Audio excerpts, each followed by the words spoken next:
feel to it, some funk to it. Come on. I think I like that. Can we get some heavy drums in there? More like Caribbean, so Caribbean. Yeah. Yes, bounce to this.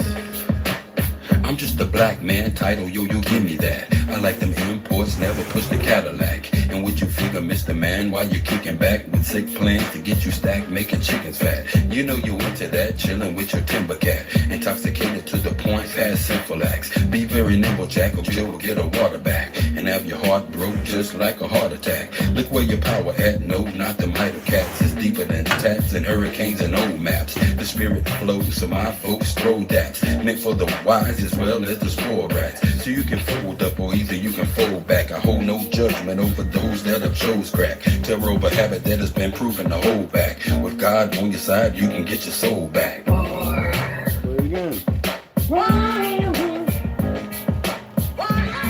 Baby girl, Rhonda, what you doing? Letting people know? Cool. But it's all right. They'll come on in. Yeah. It's all right. We're gonna get reading. We need some 3 parts on this, man. So I can't carry my boys at chorus. Come on, line up. Yo, I need y'all 3-part harmony on this. I don't know how you gonna work it out, but work it out. Hope you can see by the end of the night how deep this music is. What does it profit a man to gain the world and lose his soul? Hope you can see by the end of the night how deep this music is. What does it profit a man to gain the world and lose his soul? Into the room, you feel a certain doom. You might lose your hearing from the sonic boom. Out of the mouth is a sword and I'm taking you out. You try to stop me and I'm faking you out. Man, I wish I had an apprentice to build this work, collaborate on synth. And when y'all come in, just hit 1. All right, you know what I'm saying? Because I know some people are sharing it, but I just want to make sure because, you know, the last one I deleted upload because they took over. Baby girl called me. Anyway, and my baby girl called me. Just hit the 1. And I'm paying attention to certain individuals right now because I was advised to. Not that I care, but like I say, my other platform, there are people who are tied in, and even when it seems like it's off, they're monitoring, and I allow them to, all my vices. Like yesterday, when I came on YouTube, this dude named Havera was actually on my account. Yeah. And so I know of 3 around here. So I just had some people reach out to 1 or 2 of them just to make it known. Like I said, the enemy's unaware of what's really going on, and they believe that they're the only ones that control of everything. They're in control of all this crap. But the other part that they have no idea about, that I can't speak on, they're not in control of nothing. Like I said, we're watching them everywhere they move. And we don't care about these idiots who they brought up here, who they have perverted. And it doesn't matter what deal they made. A lot of them are going to be, unless they change their vernacular. That's the bottom line. That's a very direct. Very direct. And if they don't care, then, oh, so be it. So they come over to me, to take over, to watch. I don't give a damn if they're AI or whatever. It don't matter. It's not like they can't record and just have everything. That's the reality. Okay? But this is, there goes the stupidity in their livingness. Now, because they're they're murdering people, and I don't see nobody running over there to join the Palestinians on their real land. Is anybody running over there? Of course there are the people who are running over there. Just like you have Muslims fighting, Chechens fighting with Russia to subjugate Ukraine. That's right.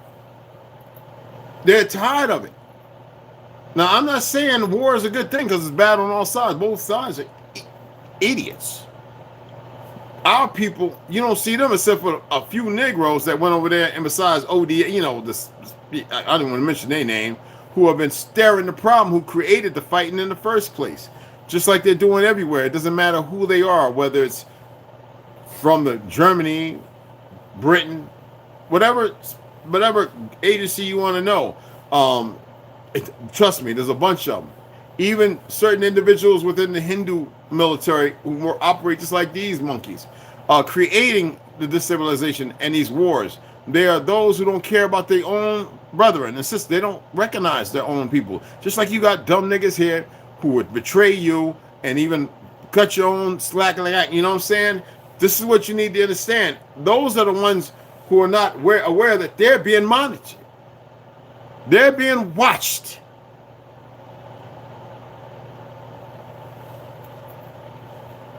Now, a handful of people have relayed this, and most people never paid attention.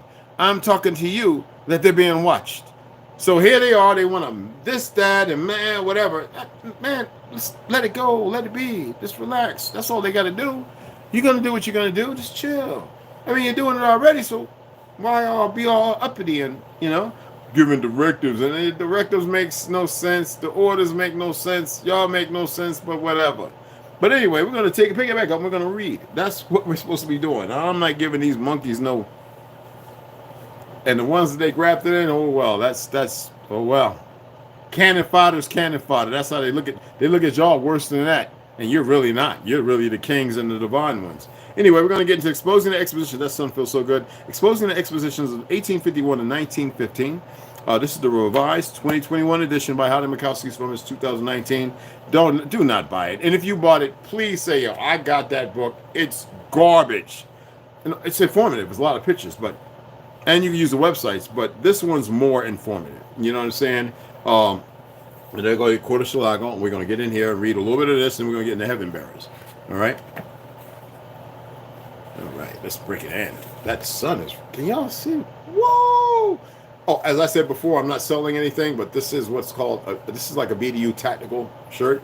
And for those, if you want to get one, go ahead.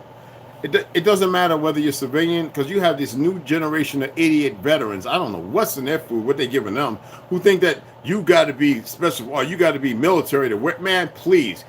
Right now, with everything going on, I'm telling everybody to go out there and get you some good Levi's and dungarees and get you something that you can hold things on, and then get you a hoodie or something, because they have some beautiful, I'm not going to show you stuff I got, but they got beautiful like military BDU hoodies that you can wear that are like full neck. You would think that's coming from Temu or something, right? But no, these things are like 150, 80, 100, 200 something dollars. And they warm, they're fleece and wool, phenomenal. Same thing with some wool socks in case your feet get wet and sweating. Get these things, y'all. Go get you some rifles and get you some stuff, man. Like, don't sit there. If you live in a place where you can have a firearm and you got a great background and they're not going to hassle you, and you know that you can say, you know what I'm saying, oh, this is part of racism, get you one. Stop playing these games, because their laws don't apply. Even though it's built on racist. Now, you need to write an affidavit to your congressional hearing, your caucuses and everything, in case they want to act stupid, saying, this department, this, that, and other doesn't apply to me, but this is the racism that I'm incurring based on the Constitution, which y'all said y'all took an oath to protect, and I want to protect myself, seeing how you're letting all these foreigners in. I don't care what your background is, but this is who I am. Okay? So anyway, let's get into this reading. That's a lot of light. Holy smack. And not sun gaze, but it's still, So anyway, what was odd, and if y'all remember when we left off, right, we were talking about as far as the liberal arts building and everything like that, it was alluding to the time it takes to build these. When we're talking about 1891, a certain court, and we think about and all the weather and everything, how could they build this when the contractor says, maybe 10, and some of them in 12 to 15 years, they could possibly do it with today's equipment. Not dismissing the equipment of yesteryear, but when you are destroying everything and you're hiding everything, then you got to find another way. And the people weren't really educated. You got to remember that we were rebuilding and repairing everything. Nobody else was. And that's on all lands. No, do the research. Some people say, okay, y'all repaired the Franklin House and y'all erected the. I said, well, yeah, why do you think we didn't? Y'all didn't. And then, but they had little whiteout, little drawing pictures showing you that they was doing it when they didn't do it historically in the archives. And this is where it shows you that they lie about history in the archives of the government, right? When you start talking about in the congressional, all the hearings, not the hearings, what I'm always talking about, where I used to go to, I get tired of giving energy to these fake places, right?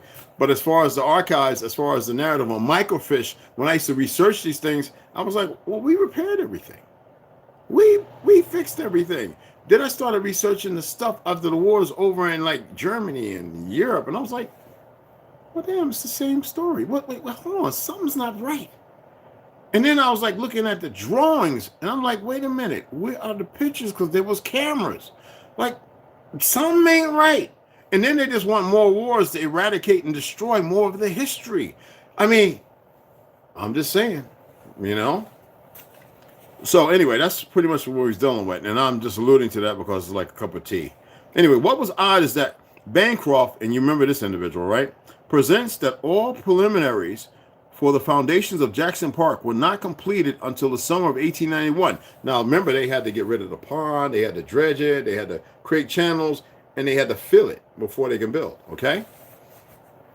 And then quite casually remarks, and the foundation laid of the woman's building, the first to be taken in hand. The woman's building was the only one under roof. That means in existence.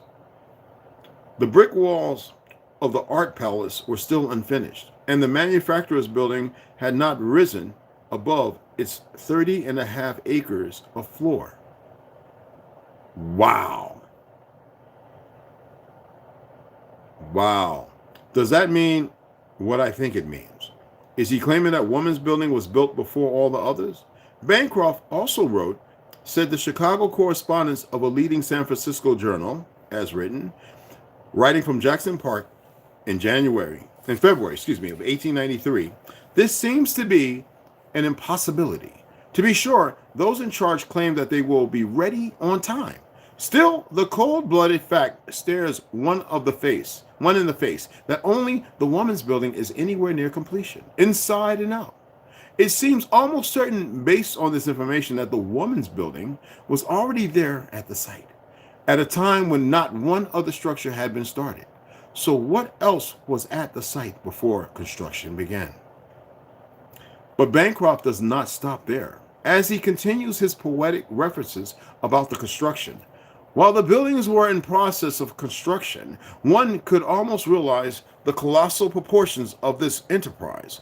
Entering the grounds in the spring of 1892, the visitor beheld Carthage greeted. Listen to this. What? The visitor beheld such a scene of bustling activity as that which at the founding of Carthage greeted the father of the Roman race when first he set foot on Punic shores. And yet it was a silent activity that pervaded this groups of mammoth structures, while pillars and walls and domes were rising around him. That means they existed during Greece. Here was an army of mechanics with hammer and saw and mallet, all applying the tools with the vigor of a true American workman. But amid the wide spaces that separated these huge architectural efforts, the noise was barely perceptible or perceivable. Then there was dimensions and design, rising as from the touch of a fairy's wand at the bidding of some potent agency. The bolding print is my emphasis. Bancroft was lying his ass off, at least alluding to the fact that these things already existed. Poof. Jimmy the Magic Flute and the wand. Woo. You know what I mean? Again, we have some very odd choices of wording. While comparing it to the founding of Carthage is odd itself. What struck me most was that twice in this paragraph he mentioned that the workmen were making no noise. Why were the workmen silent? I mean, what, the workmen that move like silencers? Anyway, building is very noisy. You better believe that. For those of you who know like I do and work in construction, listen to me. I used to wear my range things are earplugs and muffs on my ears sometimes because of some of the heavy work that was going on. I would work all the way through the site because I was welding as well. Anyway, on the surface, my apologies. Why were the workmen silent? Building is very noisy, even without modern machines. On the surface, his quote seems to suggest that the buildings were so far away from each other as to not hear one being constructed from the other. However, if we read between the lines, this can also be a sly reference that there were lots of workmen, but rather than building, they were restoring. Restoration work, as I have had the chance to witness in Egypt is very quiet. Lastly, he states that the buildings have risen from a fairy's wand. As such, arisen magically, which could be a way of again presenting slyly that the buildings were already there without any noise or work and set by magic. There just appeared. That is exactly the same poetic style the Inca or Maya described to the Spanish, how such structures like Machu Picchu or Teotihuacan were built by the race of people long before the Inca or Maya came to them.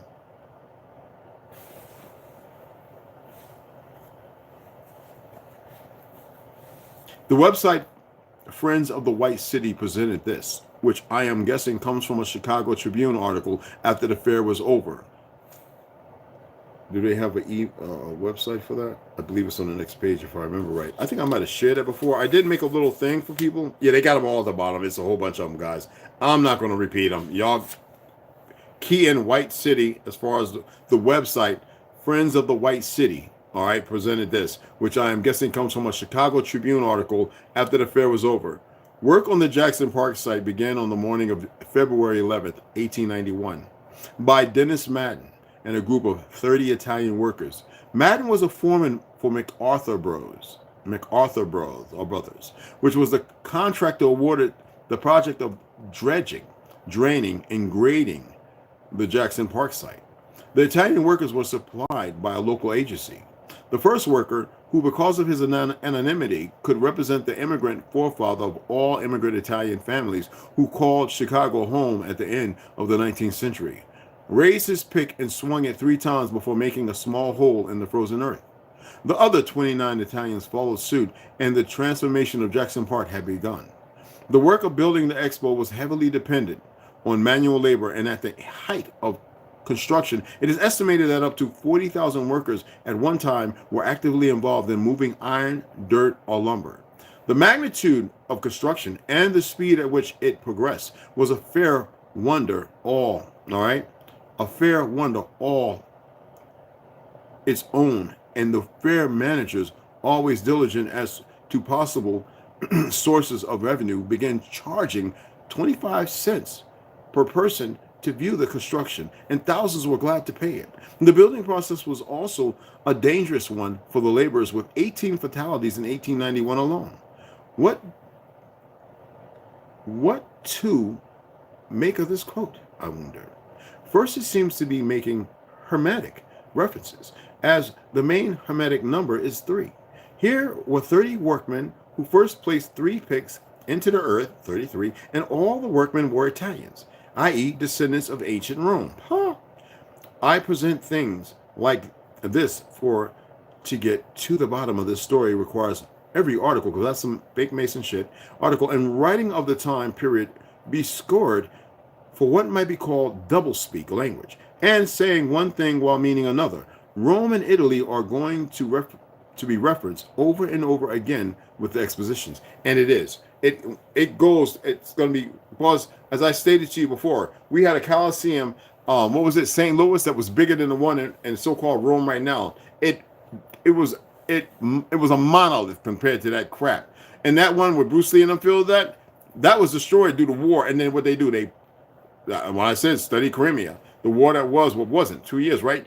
They destroyed so much, and nobody wants to hear it. Even the Tower of Pisa is leaning because of the mud flood. Because if you could really see and go down in it, it goes deep into the ground. And it leans, they said, well, it's because it was built. But no, it wasn't built, because the mud flood caused it to lean over, destroyed many things. There's many mountains and hills where there are buildings still covered, and up to a certain point. I went and stayed in one in Greece. It was magnificent up in the hillside, but when you go down inside, and I wanted to go to the Turkish bath, and I was like, you got to be kidding me. This thing looked like this big. These people didn't make this thing. I'm just saying. And then you can see some of the old paintings and stuff. And where are all these dark people at? And then every once in a while, you can see a real pale one, an Albion, right? And I'm like, but why is it? Well, who are y'all?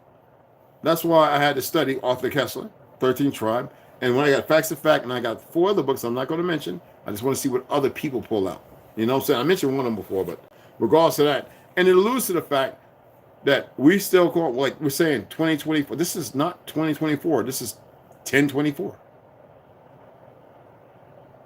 Now I will hold myself to that. This is 1024, people. Okay? 1024. Okay?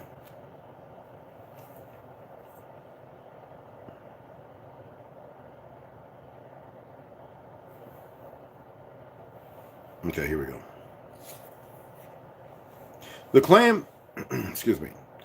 The claim, and this is the last part, the claim as to how fairs such as this could be built so quickly is because they were built with cheap materials, mostly wood and a facing called staff, and in parentheses, a type of plaster, cement, and fiber, N. This was supposedly invented in Paris to quickly build early expositions. The buildings were then painted white. Many of the buildings included sculpture details, and to meet the exposition's opening deadline, chief architect Burnham sought the help of Chicago Art Institute instructor Lorado Taft to help complete them. Taft's efforts employing a group of talented women sculptors from the institute known as the White Rabbits, that tells on itself right there, to finish some of the buildings, getting their name from Berman's comment, hire anyone, even white rabbits, if they'll do the work. Recall that the White Rabbits is a key element to Alice in Wonderland and Through the Looking Glass, for taking her past a portal into another realm. So again, just what is this exposition really about? And what is the site really? That's what I was going to say. White Rabbit, The Looking Glass, Alice in Wonderland. These references are not by accident. They are clues, as in the 30 men, the 3, as far as the numbers 33. It's all secret and hidden, the truth. And why did they paint them white? Because they was creating a fake narrative for the new babies and them to subjugate over the original people here, which was to create this false narrative of white supremacy that never existed as far as with pale skins. Anyway, why go to all that trouble of making such monumental structures when more simple architecture would have made a similar impression on the people and guaranteed to get the job done? And besides that, when you're saying that you're practical in the first year of incorporating 40,000 people, well, if you just use wood and plaster, well, damn, you can build a whole goddamn country in 2 years with just wood and plaster and chicken mesh. That's where they mess up at. And you know what? I'm surprised people didn't catch on beforehand. I'm really surprised that people didn't catch on. But then again, when you look at the world we're dealing with, and the education system that kept people blotted out and blind, then I can dig it. You know what I'm saying? I can get it. You know. I don't know why this is. Y'all can see me all right? Max V, that name Carthage exists. Yes, North Carolina near Fayetteville. I know. Very spooky feeling riding through there. Hey, how you doing, brother? What's going on, beloved? Snoo, Rondo, Marcus William. It's good. I just wish everybody else would say hi when they come in. Anyway, I appreciate y'all. Let's go ahead and get into Heaven Bearers, the Great Reset of 1834 and the Mud Flood by Janine Helen. All right? And yeah, of course, there she is. I actually have another book, y'all, so I don't mind this one getting worn out. I got one that I haven't even opened. It's actually, I opened the prime wrapper. I saw it and I just left it in the plastic as this came in. So it's a brand new one. So this one I'm just going to keep recorrecting and all that kind of stuff. So yes, 2 of them. I actually do that with a few of the books, actually, because some of these books I read over and over and over, just to let you know. Again, so for those who don't know, this is the cover right there. Okay. So this is where it gets good. Okay. And you see the people who serve the web, they come and just run off, and these religious people and all this other. Oh, and for the person that asked me, do I stand with? I don't stand with nobody. I just would like to see Palestine not going through all the crap they're going through and that they shouldn't be going through, because there's many people of different shades that have died there, and they're literally, these fake ass Jews are literally, these Zionist monkeys are literally murdering journalists. They got these punks. And this fake ass country right here ain't saying nothing because they're the same goddamn monkeys. I'm just saying, how come nobody has them in their sights? Well, you know why, right? Because they control the music. They have goofy Negroes push a new narrative to hide certain things, to fortify their desires. And that's what I'm saying. Y'all see these people and you just allow them. You allow them. You literally allow them. Y'all see them and you allow them. When are y'all going to learn how to move as one in silence? When? I'm not going to say nothing else. You supposed to actually know these things. Hey, what's going on, JB? What's going on, beloved? Anyway, let's get into chapter 14. All right. This is where it gets good, y'all. Okay, so the other day we were looking at, it was the other day. She leans back against the side of the train and eats a piece of bread slowly for the baby. She was hungry and she goes to rest. She's on her way because she needs to get to a certain place. I believe Edmonton, remember? So let's go ahead and chapter 14, let's bring it on in. There is screaming everywhere. Tartarian women are being slaughtered in the streets while the men are hanging by ropes in the city squares. Sound familiar? Sound familiar? Children are forcefully removed from their mother's arms, kicking and screaming, and are being rounded up and put into wagons. There is so much fear and pain in the air that Bonnie can't breathe. She covers her mouth with her hands and tells herself to wake up. Wake up. Wake up. She opens her eyes again and she realizes she can't leave. She needs to witness this and understand what happened. You wanted to know what happened, she reminds herself. General Jokiel orders the army to take everyone hostage and kill all who disobey or try to fight back. Baird has taken over his body, and the general is trying hard to regain control and is trying to expel him, but he can't. He calls out to Mother Nature to give him the strength to fight, but she ignores him and watches from atop the canopy. You betrayed me, Jokiel. You lied and you were making me sick all this time, she says as she closes her eyes to the pain and death that is taking place below her on the ground. Jokiel is confused and doesn't understand what she is telling him. She shows him what she means in a vision that was given to her by Azrael, and Jokiel realizes that she was tricked. Azrael made her believe that they decimated entire forests, purposely destroyed ecosystems, polluted rivers, and killed the animals for sport.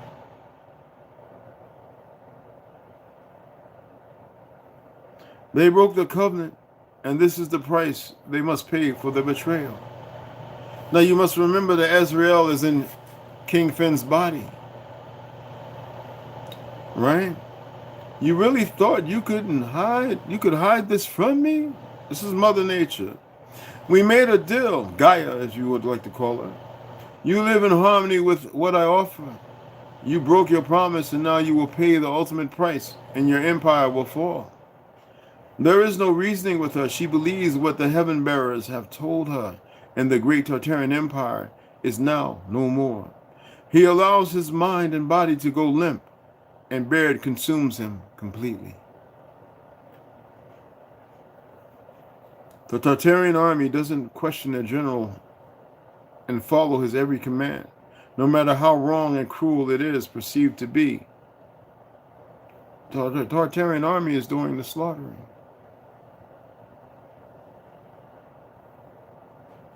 They take out the prominent Tartarian men first and capture their women. Bonnie's father is on one of them, and he is murdered in cold blood. He tried to protect his family, but it was all in vain. She watches him die in horror, and his eyes turn stone cold. Father, she cries out and tries to reach him, but he fades away before she can touch him back to the source. She is suddenly standing in the middle of all the chaos, and she is looking for her mother and older sister. Mother, she calls out, and knows this is useless. She can't hear her. She looks around anyway and tries to spot her. Where is she? She asks herself. She sees him, Azrael, and watches how he sits there and watches all the death and destruction from the balcony of a Tartarian bathhouse in King Finn's body. You have no right, she screams in his direction, knowing he can't hear her. Nor would he care if he could. He turns his head suddenly in her direction, and their eyes meet. She can feel him in her head. He is looking for something, and she can't pull away from him. She starts to fight him off, but he is strong, very strong. He is looking through her memories. Memories she didn't even know she had. They flashed before her eyes, and she could see her mother clutching her in her arms and running for dear life. She can feel her hear her heartbeat, and taste her salty sweat in her mouth. She falls to the ground unexpectedly, and she loses grip of Bonnie. King Finn is standing in front of her. He is kneeling down with his hand stretched out towards her. "Take my hand, little child," he says with a smile, and his face is warm and trusting, for it is that of King Finn. "No!" Bonnie shouts. "Get away from him." Adult Bonnie knows that this isn't the real King Finn, but baby Bonnie doesn't, and she stretches out her little hand and lets him take hold of her. As their two hands touch, she takes a deep breath, and everything goes silent. He tries to pull away, but she tightens her grip. His eyes open wide as she can see the monster that he is. It is not possible. He shouts and pulls his hand away from her as if she is toxic waste. He realizes he scooped the pot. She lets out a deep breath, and every grain of loose sand lifts up from the ground and pushes up into the air. It stays elevated there, just hovering in place, while the sky opens up and it starts to rain, and it doesn't stop raining. Mud starts to form, and the force of the rushing water falling from the canopy pushes it to every corner of the earth. People start running and screaming, but it covers them and buries them alive. Houses and buildings are destroyed, while only a few survive. She awakens with a shock, and her face is red. She has been crying silently. Henry is still asleep, and she looks at her hands. They are shaking. "I did this. I destroyed the empire and killed these people. I created the mud flood." She feels eyes staring at her, and she notices a single man sitting at the far end of the train, and he is watching her. Their eyes meet, and he quickly pulls his contact away from her and proceeds to stare out the window, pretending to mind his own business. She gets up and walks over to him. He is a Phoenician, and he pretends to not notice her standing there. She sits down next to him and puts her hand on his. He pulls away, and his eyes turn a bright algae green. "Who are you, sir?" she asks politely, and runs her finger over his shoulder down to his arm in a flirty manner. Her touch reveals to him that he can't lie to her, and that it would be counterproductive to try. "I don't know you, but I am drawn to you. I know your babies are human, and I am curious about you. I can feel your energy," he replies, and he is suddenly very shy. "What is your name?" she responds. She is curious about this man too. It is Zekiel. Zekiel? The name sounds familiar, yet I don't know who you are. "Do you know Malcolm Harrington by any chance?" He nods. He is surprised by her question. She leans into him and gives him a very soft kiss, barely touching his lips.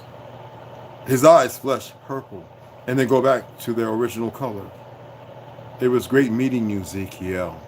She pushes herself up from the seat, and his hand automatically helps her up. She smiles, blushes, and walks back to Henry. "Henry," she shakes him roughly. "Henry, wake up. We need to go now." That's it. We're going to stop right there. Cliffhanger. My apologies. I got a ring. I was going to put it up. Ring light, but I'm not using it. You know me. I mean, that is gimmicky, but it would be worth it. But no, I like this. It's organic. Y'all know where I stand. So we'll pick up from there. And yes, tomorrow. And I think you'll really enjoy it. I appreciate y'all taking the time to stand in and listen. Marcus Williams, what's up, beloved? I got you right. Devin Amore, hey, what's up? What's up, beloved? Doesn't this doesn't that sound a little bit like Thanos when they killed her tribe and he reached down and grabbed her hand and exactly. That's one. There's many others in different ways that it can be formulated. It's like um, The Good and Bad and the Ugly is an actual Japanese movie. Do y'all know what movie that is? Zatsuichi, the Blind Swordsman. But you see how the narratives are painted differently? Check it out. Do the research. It's phenomenal. Yes, Zatsuichi, the Blind Swordsman is the origin to which later will become the spaghetti western, The Good, Bad, and Ugly. If I remember right, or the Pale Horse Rider. Pale Horse Rider, something like that. One of those is the one. It's been over 20 years because Zatsuichi from the 70s, 74 I think was like one of my favorite movies, and I've been following Zatsuichi, the Japanese martial artists and all those guys. As you know, like I'm going to watch it again. Shogun Assassin.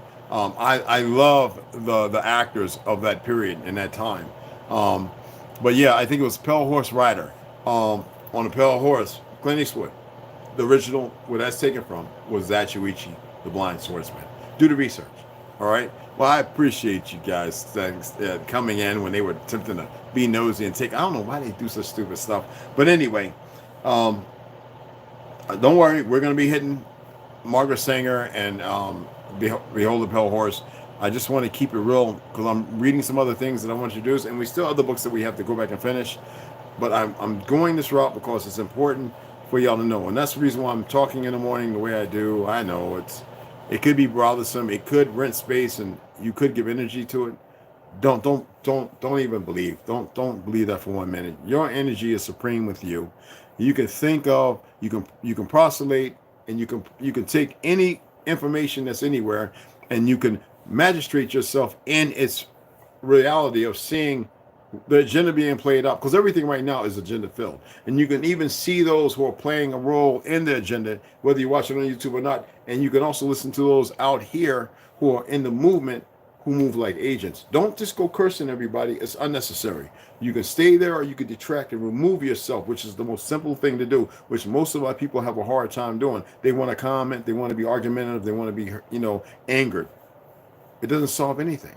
Just remove yourself. And just never go back. Block it. Block the app, the people, the posts, or whatever. You dig what I'm saying? Keep it real simple.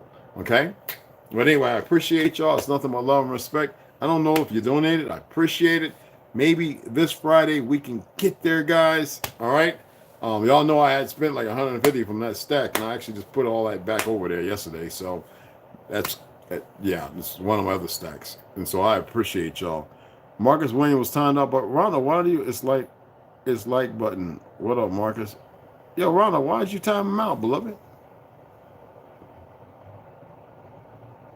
Yeah, why you doing that, brother? He's what are you? Don't time untime him, brother. Don't do that, man. No. Ronald, what you doing over there?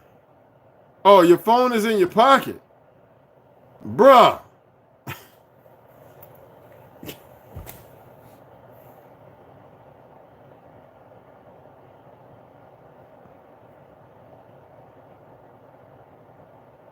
Devin the more you have a wrench, you can undo it yourself. All right? That shouldn't be happening. Okay?